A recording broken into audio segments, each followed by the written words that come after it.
Welcome to Penrose Learning, where we make understanding easy.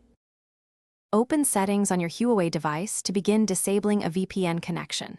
Tap Wireless and Networks or Connections depending on your MUI version. Scroll to find VPN and tap it to open the list. You may see active and saved VPN profiles listed by name. Prepare your device password or fingerprint because some actions require confirmation. If prompted, authenticate now to allow profile changes or removal to proceed. Locate the active VPN profile in the VPN list and tap it to reveal options. Choose Disconnect to stop the current VPN session immediately. If the profile shows a toggle switch, tap the switch to turn the VPN off. Confirm the disconnect when the system prompts you to stop the session. Wait a few seconds while the device restores normal network routing.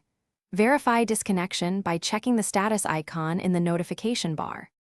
If you want to remove a saved VPN profile, long press the profile name to see options.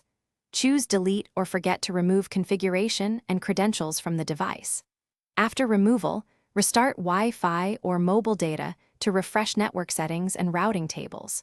Optionally, reboot the phone to ensure all VPN services stop fully. Finally, check the notification bar to confirm the VPN icon is gone and that normal internet access. Thanks for watching. If this was helpful, leave a like and consider subscribing. See you next time.